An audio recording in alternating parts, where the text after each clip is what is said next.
সারা দুনিয়ায় চলা প্রায় সব বিমানই বোয়িং আর এয়ারবাস এই দুই কোম্পানিই বানায়।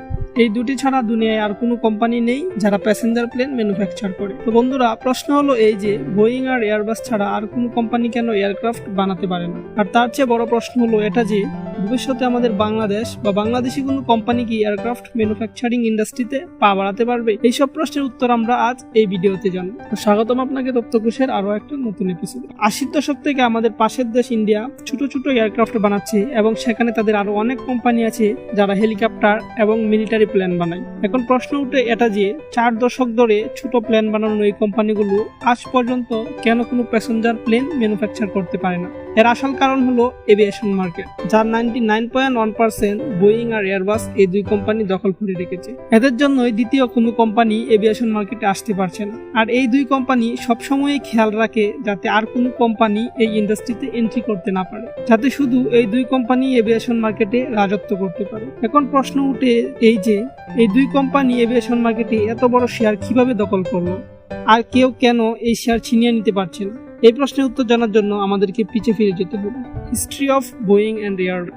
এটা 1916 সালের কথা। আমেরিকান নাগরিক উইলিয়াম এডওয়ার্ড বোয়িং একটা এরো প্রোডাক্ট কোম্পানি স্থাপন করেন, যার নাম দেন তিনি বোয়িং। এবং এর কিছুদিন পর এক আমেরিকান নেভি অফিসার কনকর্ডের সাথে মিলে একটি 2 সিট সি প্লেন বানায়, যেটা সমুদ্র থেকে টেক অফ এবং ল্যান্ড করে। তারপর 1917 সালে প্রথম বিশ্বযুদ্ধের সময় ওই নেভি অফিসারের জন্য একটি ফ্লাইং বুট তৈরি করে, যেটা স্পেশালি যুদ্ধের জন্য ডিজাইন করা হয়েছিল। আর ওয়ার্ল্ড ওয়ার 2 এর সময় তারা কিছু modern aircraft are flying jet বানায়, যার ফলে তারা আমেরিকান সরকারের পক্ষ থেকে $100 বিলিয়ন ফান্ডিং পায়। আর এভাবে যুদ্ধ শেষ হতে হতে আমেরিকান সরকার আর কোম্পানির মধ্যে বেশ ভালো সম্পর্ক হয়ে যায় এবং এই কোম্পানি সরকারের পুরোপুরি সাপোর্ট পায়। এভাবে এই কোম্পানি আমেরিকার রাজনীতিতেও প্রভাব ফেলতে শুরু করে।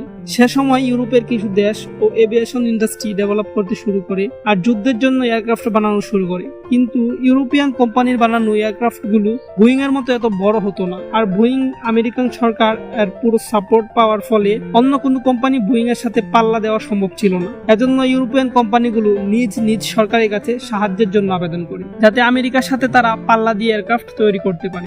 আমেরিকার সাথে পাল্লা দেওয়ার সুযোগ দেখে ইউকে, ফ্রান্স এবং জার্মানি সরকার একসাথে মিলে কাজ করার সিদ্ধান্ত নেয় এবং তাদের ছোট ছোট এয়ারক্রাফট কোম্পানিগুলো একসাথে মিলিয়ে একটা বড় এবং পাওয়ারফুল কোম্পানি স্থাপন করে, যার নাম এয়ারবাস। আর এভাবেই বোয়িং এবং এয়ারবাস নিজ নিজ সরকারের সাথে ভালো সম্পর্ক রাখে, যার ফলে সরকারের সাপোর্ট, ফান্ডিং ও অন্যান্য সব দিক থেকেই সাহায্য করে, যার ফায়দা উঠিয়ে আজ এই দুই কোম্পানি এত বড় হয়ে গিয়েছে। তো চলুন এখন জেনে নেওয়া যাক যে কিভাবে বোয়িং আর এয়ারবাস সারা দুনিয়ায় দাদাগিরি করছে এবং কিভাবে অন্য কোনো কোম্পানিকে এভিয়েশন মার্কেটে আসার জন্য দেয় না। এই দুই কোম্পানির কাছে নিজ নিজ দেশের গভর্নমেন্টের সাপোর্ট ছিল, যা ব্যবহার করে তারা অন্য কোম্পানিকে মার্কেটে আসতে দেয় না। বর্তমানে আমেরিকার দ্বিতীয় বৃহত্তম লবিং এজেন্ট হচ্ছে বোয়িং।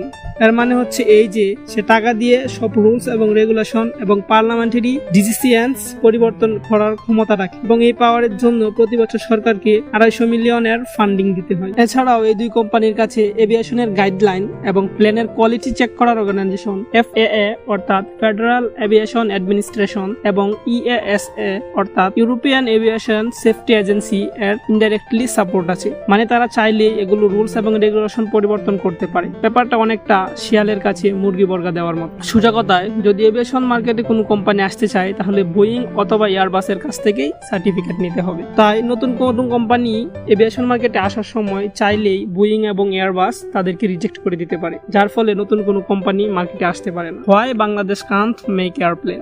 সর্বশেষ আবার বলি, বাংলাদেশ কেন বিমান বানাতে পারে না? আসলে প্লেন ম্যানুফ্যাকচার করা অনেক বড় ও এক্সপেন্সিভ কাজ। ছোটখাটো একটা প্লেন বানাতেও $10 থেকে $15 বিলিয়ন লেগে যায়। তাই এই কাজ সরকারের সাহায্য ছাড়া কোনো কোম্পানির পক্ষে করা অনেক কঠিন। আর যদি আমরা বাংলাদেশের কথা বলি, বাংলাদেশের ইকোনমি এতটাও স্ট্রং নয় যে আমরা কোনো কোম্পানিতে এত টাকা ইনভেস্ট করতে পারি। তাছাড়াও FAA আর EASA এর অ্যাপ্রুভালের ব্যাপারটা তো আছে। তো বন্ধুরা, আশা করি আপনাদের আর বুঝতে বাকি নেই কেন বাংলাদেশ তথা অন্য কোনো দেশই বিমান বানাতে পারে না। তো আজ